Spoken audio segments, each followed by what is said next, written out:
Welcome to the Padhantu IAS. आप सभी का द पढ़ंतु आईएएस में हार्दिक स्वागत है। आज से हम लोग छात्रावास अधीक्षक हॉस्टल वार्डन के लिए भारतीय अर्थव्यवस्था पढ़ना स्टार्ट करेंगे। भारतीय अर्थव्यवस्था ये जो छात्रावास अधीक्षक है, इसमें एक पार्ट है सामान्य ज्ञान। इस सामान्य ज्ञान का एक पार्ट है भारतीय अर्थव्यवस्था। अब सामान्य ज्ञान 15 मार्क्स का है और उसमें से 5 पार्ट में से एक है भारतीय अर्थव्यवस्था। तो हम नहीं में मान लेते हैं कि तीन मार्क्स का क्वेश्चन इससे आएगा। तो उसके हिसाब से हम लोग पढ़ेंगे, ज़्यादा डिटेल नहीं पढ़ेंगे, थोड़ा ऊपर से देखेंगे। जहाँ से क्वेश्चन ज़्यादा बनेंगे उसको ही हम क्या है डिटेल करेंगे। ठीक है, चलो देखते हैं सिलेबस क्या है। सबसे पहले इसको क्या है मैं रीअरेंज किया हूँ, है ना। सिलेबस में अलग तरीके से दिया है, इसको मैं जिस तरह से पढ़ाऊंगा उस तरह से इसको अरेंज किया हूँ। सबसे पहले क्या है भारतीय अर्थव्यवस्था, उसका सकल राष्ट्रीय उत्पादन और प्रति व्यक्ति आय, फिर देखेंगे बैंकिंग प्रणाली, उसके बाद देखेंगे कृषि व ग्रामीण विकास, फिर औद्योगिक विकास, फिर सामाजिक एवं आर्थिक विकास, उसके बाद पंचवर्षीय योजनाएं, फिर जनसंख्या परिप्रेक्ष्य का देखेंगे। और ये जो वर्तमान आर्थिक घटनाक्रम है इसको हम करेंट अफेयर में क्या है पढ़ लेंगे। ठीक है, आगे देखते हैं। अब भारतीय अर्थव्यवस्था को जानने से पहले हम क्या देखेंगे, अर्थव्यवस्था को समझने का कोशिश करते हैं कि अर्थव्यवस्था है क्या, आखिर अर्थव्यवस्था क्या है। अर्थव्यवस्था को क्या बोलते हैं, इकोनॉमी। अच्छा, अर्थव्यवस्था से ही एक और मिलता जुलता वर्ड है अर्थशास्त्र। अर्थशास्त्र को क्या बोलते हैं, इकोनॉमिक्स। अब सबसे पहले देखते हैं कि आखिर ये वर्ड्स आए कहाँ से हैं, कैसे इस सब्जेक्ट का नाम अर्थव्यवस्था या अर्थशास्त्र रखा गया है। तो जो अर्थव्यवस्था है ये दो शब्दों से मिलकर बना हुआ है। कौन कौन से शब्द हैं, अर्थ और व्यवस्था। ठीक है, अर्थ का क्या मीनिंग निकाला जाता है, तो अर्थ का जो सिनोनिम है, पर्यायवाची है, वो क्या है, धन। और व्यवस्था का क्या मतलब होता है, प्रबंधन करना। ठीक है, अर्थात अर्थव्यवस्था का क्या मीनिंग निकला, क्या मायने निकले इसके, धन का क्या करना, प्रबंधन करना। ठीक है, धन का प्रबंधन करना क्या कहलाता है, अर्थव्यवस्था कहलाता है। अब इकोनॉमी, ये इकोनॉमी वर्ड कहाँ से आया है, तो ये आया है आपके ग्रीक शब्द ओइकोनोमिया से आया है। ठीक है, ओइकोनोमिया से आया है। अब ये जो ओइकोनोमिया है ये भी 2 वर्डों से मिलकर बना है। कौन कौन से वर्ड हैं, ओइकोस और नोमस। ठीक, ओइकोस का क्या अर्थ निकलता है, तो ओइकोस का अर्थ होता है घर और नोमस का अर्थ होता है प्रबंधन, व्यवस्था, व्यवस्थित। ठीक है, इसका क्या मीनिंग निकला, घर का प्रबंधन करना क्या कहलाता है, इकोनॉमी कहलाता है। ठीक है, घर का प्रबंधन करना क्या कहलाता है, इकोनॉमी कहलाता है। अब देखो ये ग्रीक जो लैंग्वेज है वो बहुत पुराना प्राचीन लैंग्वेज है ना। तो पुराने ज़माने में उतना धन मतलब जो सिक्के थे वो प्रचलन में नहीं आए थे। ठीक है, तो उस समय जो घर का प्रबंधन करने का बात किया जाता था उसको क्या बोलते थे, इकोनॉमी। अब घर का प्रबंधन कैसे करते हैं, तो जैसे किसी के घर में कम पैसे हैं तो वो उसके हिसाब से अपने घर का व्यवस्था करेगा। जिसके पास मान लो 10,000 रुपये है तो वो अपने 10,000 रुपये के बजट के हिसाब से क्या है अपने घर का प्रबंधन करेगा, व्यवस्था करेगा। और जिसके पास 10 लाख रुपये है वो उसके हिसाब से प्रबंधन करेगा, है ना। आखिर यहाँ पे कहना क्या चाह रहा हूँ मैं कि जो प्रबंधन है वो किसको, धन को लेकर ही है, इसीलिए अर्थव्यवस्था को इकोनॉमी कहा गया है। ठीक है, ये याद रखना है। अब आते हैं अर्थशास्त्र। ये अर्थशास्त्र भी 2 शब्दों से मिलकर बना है, अर्थ और शास्त्र। अर्थ का मतलब अभी मैं बताया क्या होता है, धन। शास्त्र का मतलब क्या होता है, सिद्धांत। ठीक है, सिद्धांत का अध्ययन, सिद्धांतों का अध्ययन। ठीक है, तो धन के सिद्धांतों का अध्ययन करना क्या कहलाता है, अर्थशास्त्र कहलाता है। ठीक है, अच्छा शास्त्र का मतलब सिद्धांत क्यों लिया गया, क्योंकि हम लोग क्या करते थे, शास्त्रों का अध्ययन करते थे। शास्त्र में क्या दिया था, जो समाज का सिद्धांत था वो बताया गया था, है ना। इसीलिए शास्त्र को हम क्या है, सिद्धांत का अध्ययन बोलते हैं। ठीक है, तो अर्थशास्त्र का मतलब क्या निकला, धन के सिद्धांतों का अध्ययन करना। अब इकोनॉमिक्स वर्ड कहाँ से आया, तो ये भी ग्रीक वर्ड से आया है। क्या था ग्रीक वर्ड, ओइकोनोमिका। और इकोनॉमी का 2 वर्डों से मिलकर बना हुआ है। कौन कौन सा? एक तो है ओइकोस और दूसरा नोमिका। ठीक है, ओइकोस का मतलब मैं आपको बताया हूँ अभी, घर, और नोमिकस का मतलब क्या होता है? रूल्स। ठीक है, रूल्स, कानून। ठीक है, अब घर का जो रूल्स रेगुलेशन का अध्ययन है ना, घर के नियम कानून का अध्ययन करना क्या कहलाएगा? इकोनॉमिक्स कहलाएगा। ठीक, ये समझ में आया। अब अर्थशास्त्र और अर्थव्यवस्था में क्या अंतर है? हम क्या करते हैं? अर्थशास्त्र में सिद्धांत का अध्ययन करते हैं और इस सिद्धांत को लागू करके हम क्या करते हैं? इसमें धन का प्रबंधन करते हैं। ठीक है, धन के सिद्धांतों का अध्ययन करते हैं और धन के सिद्धांतों का प्रबंधन करते हैं। इसका क्या मतलब निकलता है कि ये जो है ये क्या है? सैद्धांतिक विषय है। जो हमारा अर्थशास्त्र है ये क्या है? ये सैद्धांतिक विषय है और जो अर्थव्यवस्था है उसी सैद्धांतिक विषयों को लागू करके क्या किया जाता है? प्रैक्टिकल किया जाता है। इसलिए ये क्या है? ये प्रायोगिक विषय है। ठीक है, तो ये याद रखना।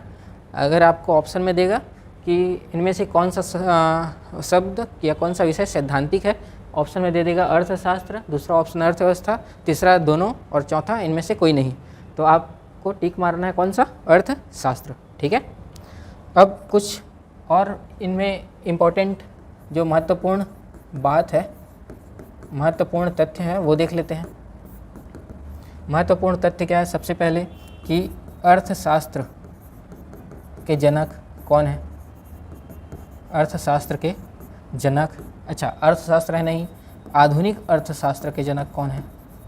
आधुनिक अर्थशास्त्र के जनक किनको माना गया है?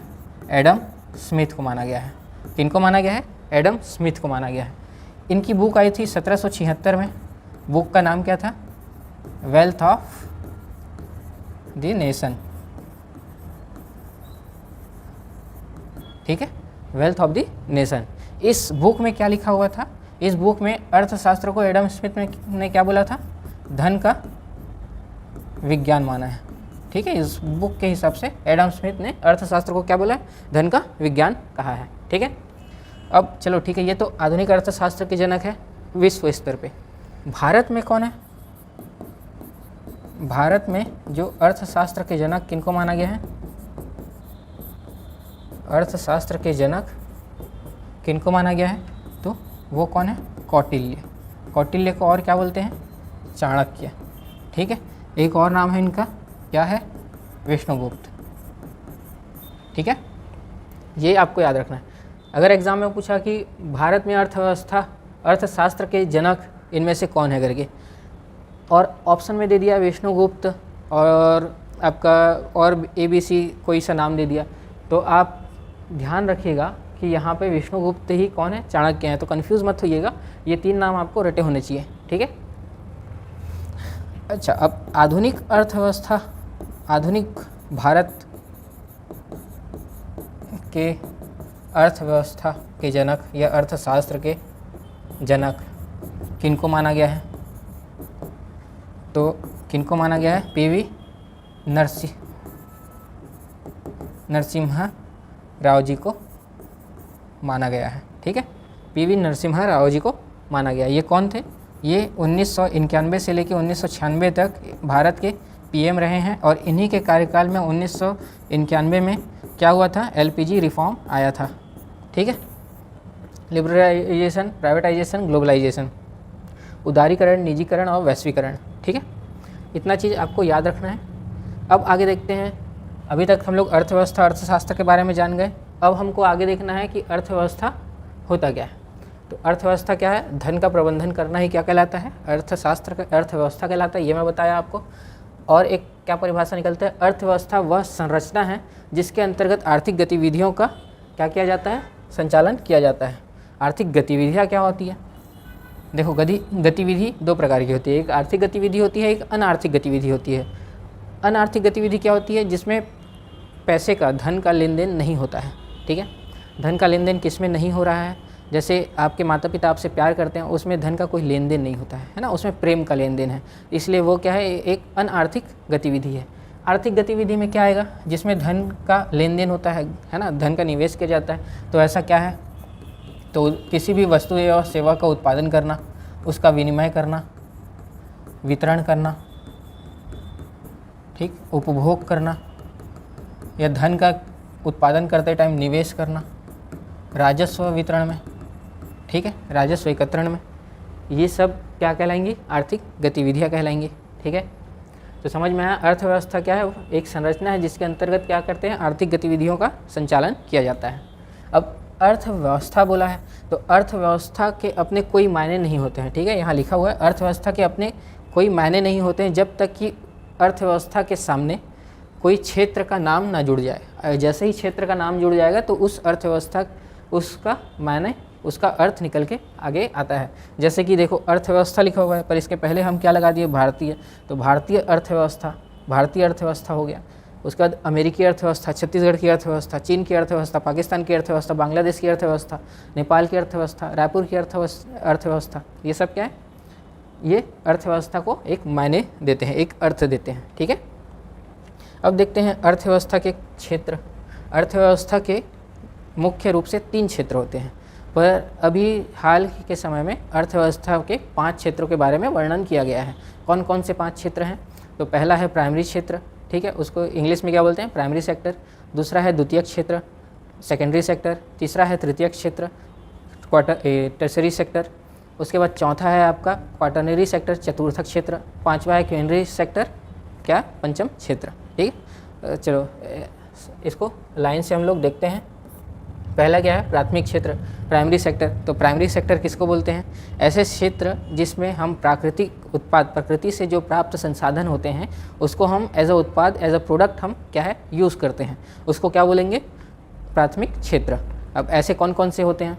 तो ऐसे हमारे कृषि क्षेत्र या हमारे जो जीव जंतु हैं, जो प्रकृति द्वारा हमको प्रदान किया गया प्राकृतिक संसाधन। प्राकृतिक संसाधन कौन से हैं? जल और आपका पेड़ पौधे, जीव जंतु, ये सब क्या है? प्राकृतिक संसाधन है।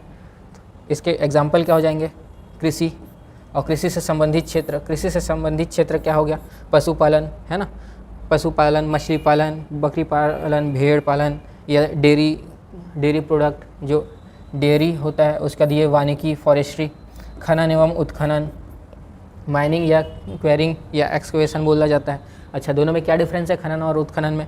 खनन जो है माइनिंग किया जाता है, एकदम डीप माइनिंग, मतलब ज़्यादा आप धरातल पे और ज़्यादा से ज़्यादा डीप जाते जाओगे तो वो क्या हो गया? खनन। ठीक है, जैसे हम कोयल माइनिंग करते हैं, ऑयल का माइनिंग करते हैं। ठीक है, और उत्खनन मतलब हम ऊपरी सतह को थोड़ा खोद के क्या है? उसको अलग करते हैं, उसको क्या बोलते हैं? क्वेरिंग, उत्खनन। ठीक है, जैसे हमको चूने का पत्थर निकालना है तो वो क्या कहलाएगा? उत्खनन कहलाएगा। ठीक, आगे है सेकेंडरी सेक्टर, द्वितीयक क्षेत्र। द्वितीयक क्षेत्र किसको बोलते हैं? कि प्राथमिक क्षेत्र से जो हमको उत्पाद मिला था उसको एज अ रॉ प्रोडक्ट, मतलब एज अ कच्चा माल हम कहाँ?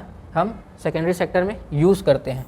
ठीक है, जो प्राथमिक क्षेत्र के उत्पाद होते हैं उसको एज अ कच्चा माल हम यूज़ करेंगे तो वो क्या कहलाएगा? द्वितीयक क्षेत्र कहलाएगा। और ये कहाँ किया जाता है? तो जितनी भी इंडस्ट्रीज़ होती हैं वहाँ पर ये काम किया जाता है। जैसे कि एग्ज़ाम्पल ले लेते हैं, हम खेत से क्या लाए? गेहूँ लाए। ठीक, अब इस गेहूँ को हम क्या बनाए? आटा बनाए। अब आटा से हमको क्या? ब्रेड बने, और ब्रेड से फिर धीरे धीरे क्या बनेगा? सैंडविच बनेगा। ठीक है, बर्गर बनेगा। ठीक है, तो ये जो गेहूँ या खेत है ये आपका क्या हो गया? प्राथमिक क्षेत्र हो गया। आटा और ब्रेड ये क्या हुआ? आपका द्वितीयक सेक्टर हुआ। और ये सैंडविच या बर्गर ये आपका तृतीयक क्षेत्र हुआ। ये आपको आगे बताता हूँ मैं अभी। अच्छा, द्वितीयक क्षेत्र के एग्जाम्पल क्या है? विनिर्माण और निर्माण क्षेत्र। ये विनिर्माण क्या होता है? Manufacturing sector. ठीक है, जिस भी चीज़ की, जैसे कपड़ा उद्योग, कपड़े का मैन्युफैक्चरिंग किया गया है ना, तो ये हो गया विनिर्माण क्षेत्र। निर्माण क्षेत्र जैसे कंस्ट्रक्शन एरिया, बिल्डिंग बना, रोड बना, सड़क, है ना, ये सारा चीज़ क्या आएगा? निर्माण क्षेत्र के अंतर्गत आएगा। उसके बाद गैस, जल, विद्युत आपूर्ति, ये सब किसके अंतर्गत आएंगे? द्वितीयक क्षेत्र के अंतर्गत आएंगे। अब आते हैं तृतीयक क्षेत्र। तृतीयक क्षेत्र या टर्सरी सेक्टर, ये क्या होता है? इसमें टर्सरी सेक्टर में हमको जो किसी अर्थव्यवस्था के अंतर्गत जो लोग रहते हैं उनको क्या है? सेवाएं प्रदान करने वाले जो क्षेत्र हैं, है ना, उनको क्या बोलते हैं? तृतीयक सेक्टर, तृतीयक क्षेत्र, टर्सरी सेक्टर। ठीक है। इसके अंतर्गत कौन कौन आते हैं? तो व्यापार एवं वाणिज्य, होटल, बैंकिंग, परिवहन, संचार, चिकित्सा सेवाएं, ये सब किसके अंतर्गत आएंगे? तृतीयक क्षेत्र के अंतर्गत आएंगे। ठीक है। अब जैसे मैं आपको अभी पिछले ये स्लाइड में बताया था सैंडविच और बर्गर, तो सैंडविच और बर्गर कहाँ इंडस्ट्री में बनेगा? ये सॉरी होटल में बनेगा, है ना। होटल में बनेगा और बर्गर फिर वो हमको क्या है? सर्व करेंगे। तो होटल हमको क्या है? सेवा प्रदाता है, सेवा प्रदान कर रहा है, उसके बदले उसको क्या दिया जा रहा है? पैसे दिए जा रहे हैं, है ना, उसको रुपए मिल रहे हैं उसके बदले में। ठीक है। अब आगे देखते हैं चतुर्थक क्षेत्र, क्वाटरनरी सेक्टर। क्वाटरनरी सेक्टर किसको बोलते हैं? तो क्वाटरनरी जो सेक्टर है ये क्या तृतीयक सेक्टर से ही अलग किया गया है। अब तृतीयक सेक्टर से कैसे अलग किया गया है? तो तृतीयक सेक्टर में जो भी शिक्षा, खोज या अनुसंधान से संबंधित जो भी गतिविधियां होती थी उनको सब अब कहाँ लाके पटक दिया गया है? चतुर्थक क्षेत्र में लाके पटक दिया गया है। ठीक है। तो इसके एग्जाम्पल क्या क्या होंगे? तो विद्यालय है, विश्वविद्यालय है, महाविद्यालय, तकनीकी एवं प्रबंधन संस्थान है, शोध एवं अनुसंधान संस्थाएं हैं। ठीक है। या जो अत्याधुनिक सेवाएं हैं, अत्याधुनिक सेवाएं में जैसे सॉफ्टवेयर डेवलपर जो होते हैं, है ना, वो हो गया। आईटी सेक्टर के बहुत सारे जो फील्ड हैं वो अत्याधुनिक सेवाओं के अंतर्गत किस में शामिल किया गया है? चतुर्थक क्षेत्र में शामिल किया गया है। ठीक है। अब आगे आते हैं पंचम क्षेत्र या केंद्रीय सेक्टर। इसमें किन को शामिल किया गया है? तो ऐसे क्षेत्र या ऐसे लोगों को शामिल किया गया है जो टॉप रैंकिंग या टॉप पोस्ट में बैठे हुए हैं और जिनके निर्णय के जिनका निर्णय क्या है? सर्वमान्य होता है। मतलब उनके निर्णय से आर्थिक गतिविधियां क्या है? प्रभावित होती हैं। ठीक है। उनके निर्णय से जुड़ी गतिविधियां इस क्षेत्र में शामिल की जाती है। ठीक है। जैसे कि जैसे हमारे पीएम मोदी हैं, ये अगर कोई निर्णय लिए तो उससे आर्थिक गतिविधि प्रभावित होगी। ठीक है। जैसे हमारे आरबीआई के गवर्नर शक्तिकांत दास जी हैं, ये अगर कुछ पॉलिसी में चेंज लाएंगे तो उससे हमारा जो बैंकिंग सेक्टर है वो क्या है? फिनेंशियल सेक्टर है वो प्रभावित होगा। वैसे ही किसी कंपनी एवं व्यवसाय के उच्च स्तर के प्रबंधक, तो जैसे रिलायंस के हैं हमारे अनिल अंबानी जी, ठीक है, इनके पॉलिसी से अगर इनके निर्णय से कोई पॉलिसी चेंज होता है तो उससे क्या है? जितना भी जियो इंडस्ट्री है या रिलायंस से जो भी कनेक्टेड इंडस्ट्री चल रही है वो भी प्रभावित होंगी। ठीक है। इसीलिए जितने भी शीर्ष निर्णय वाले व्यक्ति हैं उनको किस में शामिल किया गया है? पंचम क्षेत्र में, केंद्रीय सेक्टर में शामिल किया गया है। अब आगे देखते हैं अर्थव्यवस्था के प्रकार, टाइप्स ऑफ इकोनॉमी।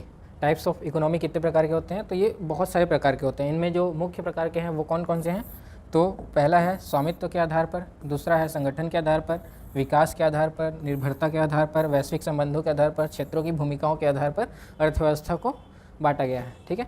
चलो इसको एक एक करके आगे हम लोग देखते हैं। सबसे पहले देखते हैं स्वामित्व के आधार पर अर्थव्यवस्था के प्रकार। तो स्वामित्व के आधार पर अर्थव्यवस्था 3 प्रकार के होते हैं। पहला क्या है? पूंजीवादी अर्थव्यवस्था, कैपिटलिस्ट इकोनॉमी। दूसरा क्या है? समाजवादी अर्थव्यवस्था, सोशलिस्ट इकोनॉमी। तीसरा है मिश्रित अर्थव्यवस्था, मिक्स्ड इकोनॉमी। ये कुछ पॉइंट्स हैं, इनके आधार पर इनका तुलनात्मक एक वर्णन करेंगे। स्वामित्व, तो पूंजीवादी अर्थव्यवस्था में स्वामित्व किसके हाथों में रहता है? तो पूंजीपतियों के हाथों में रहता है। समाजवादी अर्थव्यवस्था में स्वामित्व किसके हाथों में रहता है? तो सरकार के हाथों में रहता है। और मिश्रित अर्थव्यवस्था में किसके हाथों में रहता है? तो दोनों के हाथों में रहता है। अब इसके एग्जाम्पल अभी मैं बता देता हूँ ताकि आपको आगे समझने में आसानी रहे। जैसे पूंजीवादी अर्थव्यवस्था अगर मैं बोल रहा हूँ तो आप यूएसए को एक बार इमेजिन करके देखिएगा, है ना। यूएसए है, यूके, आपका स्पेन, पुर्तगाल, फ्रांस, ये सब किस में आएंगे? पूंजीवादी अर्थव्यवस्था में। समाजवादी अर्थव्यवस्था अगर मैं बोलूँगा तो आपको रूस या चीन का ख्याल आना चाहिए। अगर मिश्रित अर्थव्यवस्था बोलूँगा तो आपको किसके बारे में सोचना है? भारत के बारे में सोचकर इसको समझना है। अब स्वामित्व के आधार पर पूंजीवादी अर्थव्यवस्था में स्वामित्व किसके हाथों में रहता है? तो पूंजीपतियों के हाथों में। समाजवादी अर्थव्यवस्था में किसके हाथों में रहता है? सरकार के हाथों में। और मिश्रित में किसके हाथों में रहता है? दोनों के हाथों में रहता है। अब उद्देश्य क्या होता है? तो पूंजीवादी अर्थव्यवस्था में उद्देश्य क्या होता है? ज़्यादा से ज़्यादा लाभ कमाना, अधिकतम से अधिकतम लाभ कमाना। समाजवादी अर्थव्यवस्था में क्या होता है? इसमें समाज का सामाजिक कल्याण करना। ठीक है, समाज का कल्याण करना। और मिश्रित में क्या है? दोनों होगा। तीसरा पॉइंट क्या है, उत्पादन की प्राथमिकता। इसमें उत्पादन की प्राथमिकता में क्या रहेगा, उत्पादन की प्राथमिकता में क्या रहेगा, उत्पादन की प्राथमिकता कहने का तात्पर्य है कि जो व्यक्ति हैं, व्यक्ति क्या बोलें, हमारे उपभोक्ता, जो उपभोक्ता है, उपभोक्ता की पसंद या उपभोक्ता का मांग के अनुसार प्राथमिकता डिसाइड किया जाएगा, ठीक है। और समाजवादी में क्या होगा, यहाँ उपभोक्ता की आवश्यकताओं पे ध्यान दिया जाता है, उपभोक्ताओं की आवश्यकताओं पे ध्यान दिया जाता है। मतलब कौन सी वस्तुएं हैं जो उपभोक्ताओं को आवश्यक है, जैसे रोटी है ना, रोटी, दाल, चावल, ये चीज़ें उनके जीने के लिए क्या है, आवश्यक हैं, इसलिए उनका उत्पादन पहले करेगा, उसको प्राथमिकता देगा। और यहाँ उपभोक्ताओं का जो पहली पसंद है, जैसे रोटी, कपड़ा, कुछ चाहिए ना चाहिए, भले मोबाइल चाहिए तो मोबाइल उनका पहला पसंद है, तो यहाँ पे मोबाइल का उत्पादन करेगा, ठीक है। और यहाँ क्या है, यहाँ दोनों देखा जाता है मिश्रित में। अब कीमत निर्धारण की बात करते हैं, तो कीमत निर्धारण कैसे किया जाता है, तो पूंजीवादी अर्थव्यवस्था में कीमत निर्धारण बाजार की मांग को देख के किया जाता है, बाजार की मांग एवं आपूर्ति को देखकर किया जाता है। और यहाँ क्या, उपभोक्ताओं के आवश्यकताओं को ही देखकर, उपभोक्ताओं के आवश्यकताओं को देखकर क्या किया जाता है, कीमत का निर्धारण किया जाता है, देखकर कीमत का निर्धारण किया जाता है। और मिश्रित में क्या किया जाता है, दोनों किया जाता है, ठीक है। बाजार की मांग और आपूर्ति को भी देखा जाता है और उपभोक्ताओं की जो ज़रूरत की चीज़ें हैं उनको भी देखकर कीमत का निर्धारण किया जाता है। जैसे मांग पसंद है मोबाइल, तो मोबाइल पसंद है तो सीधी सी बात है, उसमें उससे क्या है, उसका कीमत ज़्यादा रखेंगे। बट आवश्यकता वाली चीज़ें हैं, जैसे चावल है, कपड़े हैं, इसका जो आवश्यक चीज़ें हैं उनका क्या है, उनका प्राइस क्या है, कम रखेंगे, ठीक है।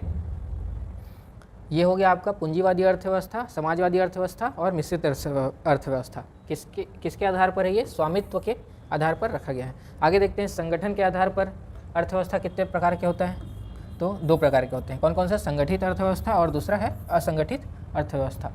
अब ये कुछ पॉइंट हैं, इसके हिसाब से इसका तुलनात्मक अध्ययन कर लेते हैं। पंजीकृत का क्या मतलब है, ये जो संगठित क्षेत्र हैं ये सरकार के द्वारा पंजीकृत किए जाते हैं, सरकार के द्वारा पंजीकृत किए जाते हैं और ये अपंजीकृत रहते हैं, अनरजिस्टर्ड रहते हैं। रोजगार अवधि क्या है, इसमें एक नियमित या नियत रोजगार अवधि प्रदान की जाती है और इसमें ऐसा कोई बाउंडेशन नहीं होता है ना, अनियमित रोजगार अवधि रहता है, ठीक है। और उसके बाद देखते हैं वेतन का प्रावधान, तो इसमें न्यूनतम वेतन का प्रावधान रहता है, न्यूनतम वेतन का प्रावधान रहता है। न्यूनतम वेतन मतलब आप कहीं भी यहाँ अगर छोटे से छोटा भी काम करोगे तो आपको उसका एक न्यूनतम वेतन मिलेगा। जैसे अगर बोला है मजदूरी, अगर संगठित क्षेत्र में आप मजदूरी कर रहे हो तो न्यूनतम आपको 8,000 वेतन दिया जाना चाहिए। अगर ऐसा गवर्नमेंट रूल बनाया है तो आपको उतना मिलेगा ही मिलेगा, ठीक है। अगर नहीं मिलेगा तो आप केस कर सकते हो, रूल रेगुलेशन को फॉलो नहीं कर रहा है करके आप बता सकते हो। और यहाँ ऐसा कुछ नहीं होता है, ठीक है। कार्यदशा का क्या मतलब है कि यहाँ पे मानव के अनुकूल कार्यदशाएं होती है, ठीक है। मानव के अनुकूल मतलब एक इंसान एक दिन में 8 घंटे वर्क कर सकता है, ये रूल बनाया गया है, क्यों, भौगोलिक वातावरण को देख के। तो वैसा ही यहाँ पर कार्यदशाएं बनाई गई है कि एक मनुष्य एक दिन में 8 घंटे से ज़्यादा काम नहीं करेगा, है ना। तो वो क्या है, मानव के अनुकूल है। और यहाँ ऐसा कुछ नहीं है, अगर उसको कोई काम सौंपा गया है एक दिन में कि इस काम को करना है, अब उस काम को वो 2 घंटे में करे या 20 घंटे में करे, वो उसके ऊपर है, ठीक। सरकारी नियमों का पालन, तो यहाँ पे सरकारी नियमों का क्या है, पालन किया जाता है और यहाँ सरकारी नियमों का क्या है, पालन नहीं होता। कुछ एक अपवाद हैं जो यहाँ मिलेंगे, बाकी यहाँ कोई भी सरकारी नियमों का पालन नहीं होता है। अब उदाहरण देखें तो जितने भी सरकारी संस्थान हैं, सरकार के जितने भी संस्थान हैं या जितनी भी बड़ी बड़ी कंपनीज मिलेगी आपको, मल्टीनेशनल कंपनी या कोई बड़ी कंपनियां मिलेंगी, वो सब इसमें आएंगे। और असंगठित क्षेत्र का जो सबसे बड़ा एग्जांपल है वो है कृषि क्षेत्र और कृषि से संबंधित क्षेत्र, ठीक है। चलो आगे देखते हैं। आगे किसके विकास के आधार पर अर्थव्यवस्था को कितने भागों में बांटा गया है? तो 3 भागों में बांटा गया है, विकसित अर्थव्यवस्था, विकासशील अर्थव्यवस्था और अल्प विकसित अर्थव्यवस्था। इसमें आर्थिक विकास का स्तर विकसित अर्थव्यवस्था में क्या होता है? उच्च होता है, ठीक है।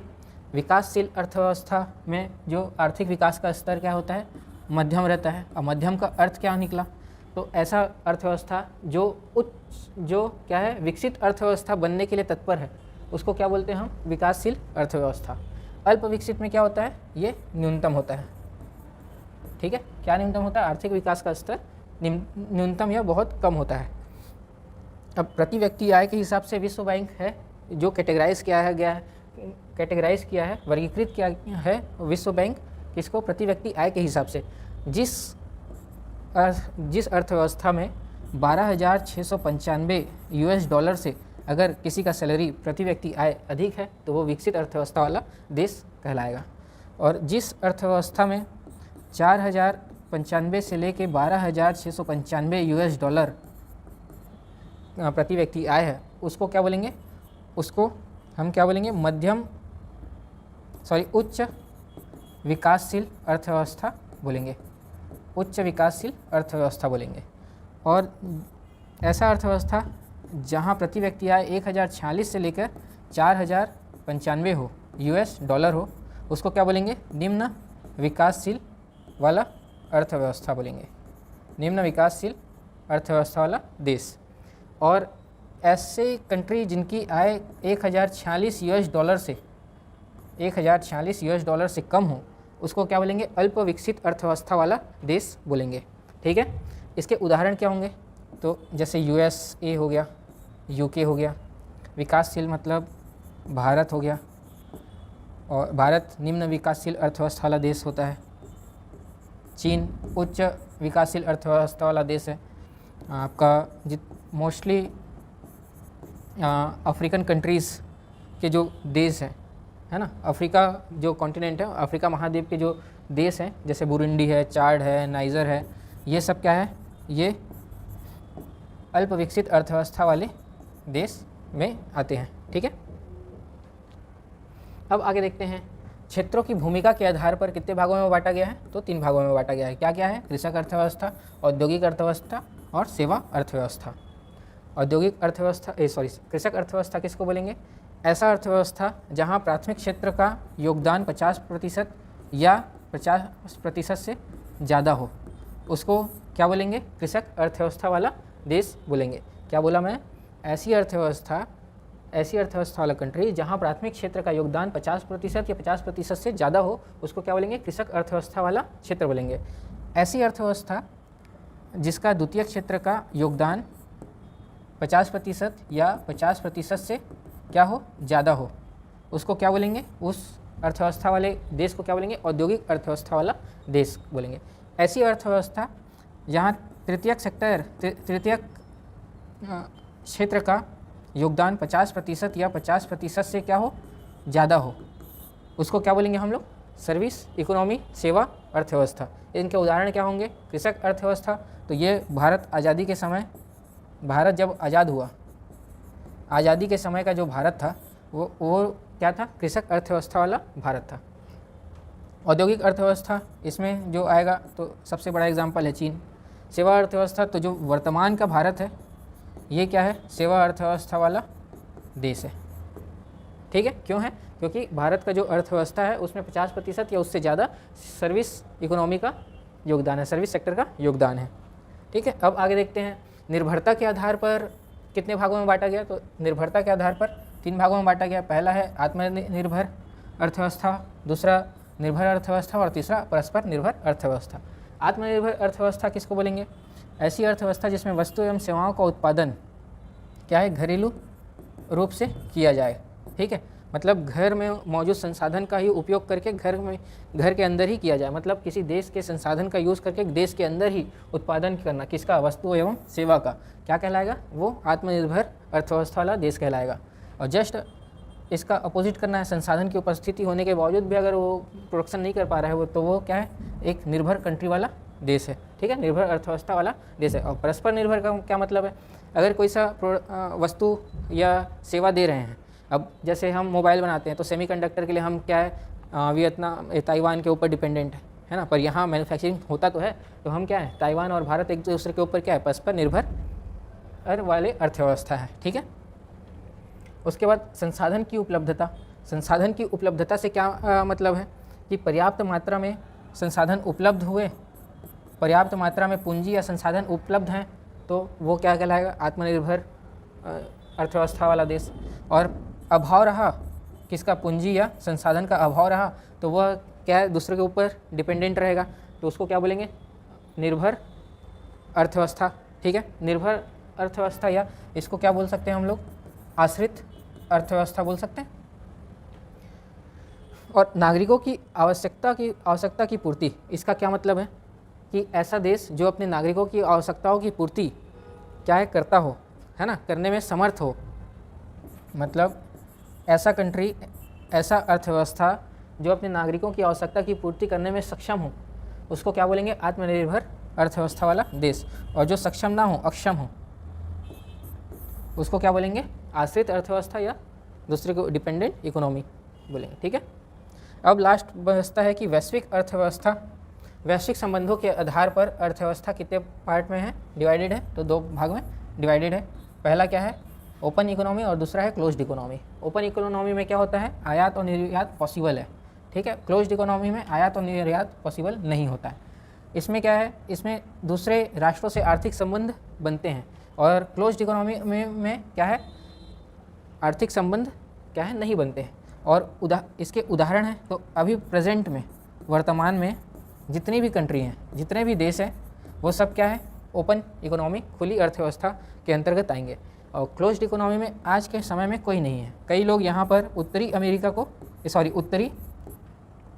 उत्तरी कोरिया को एक बंद अर्थव्यवस्था वाला देश मानते हैं, पर ये जो उत्तरी कोरिया है, ये अभी भी चीन है, रूस, भारत, इनसे इनका क्या है, ट्रेड होता है, व्यापार होता है। ठीक है। तो इतने ये हो गए आज हमारे जितने भी इकोनॉमी के प्रकार हैं, टाइप्स ऑफ इकोनॉमी हम कवर कर चुके हैं। आज हमारा इकोनॉमी का जो बेसिक इकोनॉमी के बारे में था, मतलब जो आधारभूत अर्थव्यवस्था का परिचय था, वो आज कंप्लीट होता है। नेक्स्ट क्लास में हम आगे देखेंगे। आज के लिए इतना ही, तो थैंक यू।